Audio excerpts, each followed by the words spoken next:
So I wanted to just do a quick little video wrap up. I normally work with each of them individually. They're being really good right now. But if any of this looks like chaos, that's why. It's because this is the first time I've ever done stuff together. So, you guys are making a liar out of me. So this week has really been centered around establishing a marker system, teaching them how to respond to leash pressure, building engagement, and for Halle, proper ways to take food and basically like neutralizing my hand so she's not savagely eating, she's much more polite. So a marker, going backwards, a marker is a word or a cue that marks a moment in time that I like something that they do, and for them that's going to announce the arrival of food. So through time, through a repetition, an association will be created between the two. Every time they hear the marker, food is presented, so that way it then will take on the good feeling of food. So when I'm looking for new behaviors, when I'm shaping new behaviors, when they show the thing that I like, I will mark that moment in time to bridge that gap between behavior and payment, reward. So that way if anything happens between then, we're not accidentally rewarding the wrong thing. We're getting tangled. So they have a couple different markers. Yes, good, okay, and no. Each one of them will mean a different thing within behavior. Right now they're a lot, mostly similar just because we're trying to create the association. You guys are getting schmishmangled. Yes is going to be something that means I like what you did, come get something from me, so there's nothing needed past that behavior. Halle, hey, hi, thank you. So I use that one usually to initially when I'm creating a new behavior, and I really use it to build engagement. So every time, yes, they check in with me, I will pay them, reward them. But again, nothing's needed past that. So I use it more to build enthusiasm and excitement and behavior. And then we have good and okay. Those are going to be something that I more so utilize to build duration. So if I put them into a behavior and I want them to remain in the behavior, Halle, hi, you. So let's say I ask for a sit. Good means to stay in behavior. So I'm going to keep paying. Good, keep paying within that behavior. Good. So I can build up the amount of time that she's in behavior. And then, uh-oh. I would say no, she broke behavior. I'm not doing it too much just yet. I want to really make sure she understands what I'm actually asking for before I correct her. Good. Okay. Behavior's over. She can be done with behavior. So in order for good to mean stay in behavior, she has to actually be released from behavior, which is where the okay comes in. I guess homework at home, a big thing that I'm doing right now is really putting value and checking in with me and paying attention to me. So building engagement. So I always say to start out in a low distraction environment. So we're in the training room, there's not a lot going on. We've mostly been in here, done a little bit next door in the lobby and then out front around the building. I don't want there to be too many competing motivators. So every time they pay attention, they're really very interested in my big dog over there. Here's a shot. Every time they look up at me and check in with me, I'm going to mark that moment with a yes. So let's see, I keep them on leash to make sure that they don't just wander off. Yes. Every time she looks at me, I pay her yes. It's for you. Yes. Yes. It's a little bit trickier too. We're not shot. And I will say, before I go on with this, there is a lot of benefits to working with them one-on-one, aside from limiting the chaos, but it's going to be a really healthy thing between you and the dog. So Littermate Syndrome, I know that I don't think they're actually technically littermates, but they're around the same age. It's an all-encompassing term of puppies that are around the same age.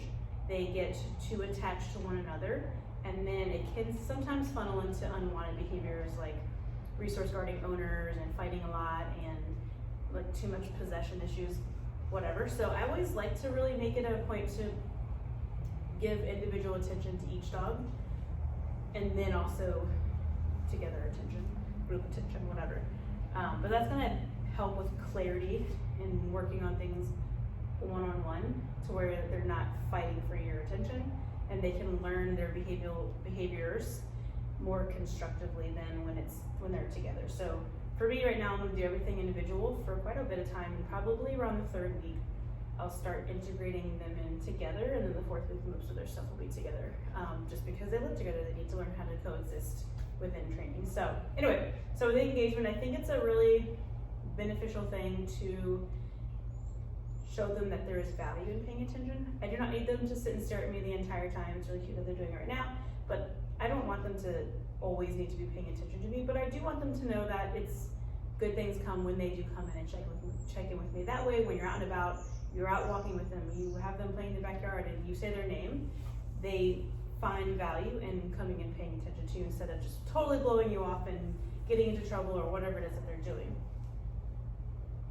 Lucy! Yes! I know, she's very scary when you're sleeping. Good job. So, I'm gonna trade puppies. Good would be, again, if I want to teach them to remain in behavior for a little bit of time. Good. Good. I haven't really done too much with actual commands just yet. Good.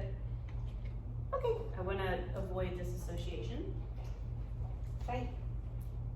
I want to make sure they're pretty consistently showing me the thing that I'm looking for before I start calling it something.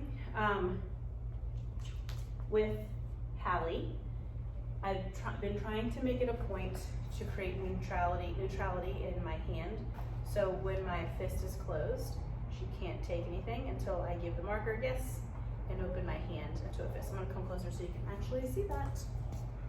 So I'll have a closed fist like this. See, I can kind of move it around and she'll leave it alone. I don't do it with Lucy, so she's not good at it. Yes. And then when I open my hand and my hand is ready for her to take treats, I will have the treat kind of, guys wait, in the meaty part of my hand with my thumb covering it so that I can just move my thumb and let her take it. So closed fist with the treat in my hand. Lucy, you're being very rude. Yes.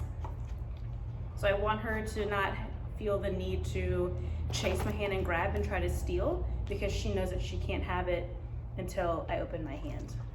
It's just a way to kind of help me prepare for the bite because she was a little grabby with her teeth and those little puppy teeth hurt. I haven't really had a problem with it with Lucy, so I've just been doing normal, like what I was saying, where I have the treat hidden under my thumb. What happened? Cindy, you guys spin around. This is the chaos I was talking about. Yes. I just move my thumb after I say yes, I'll say yes, and then move my thumb out of the way and let her take the treat. Leash pressure, super basic right now. I'm just teaching them to move into the leash instead of dragging. So if there's tension, yes, as soon as they respond to that by moving towards the leash and creating slack, I will mark that yes. As soon as they turn in and create a little bit of slack, I'll say yes and let them come take that reward. So I want to show them that moving into it is more beneficial to eliminate the need to drag so much. I think that that's an important skill set to have, is how to respond to leash pressure, because naturally puppies just really pull into the leash. Yes. Yeah. You were the one that is struggling. Good. Okay. Maybe it's you. I forget which one. One of them doesn't like to do the down. Good. Okay. I'm not used to working with both of them. There's little mouths everywhere. They're doing really well. Again, homework.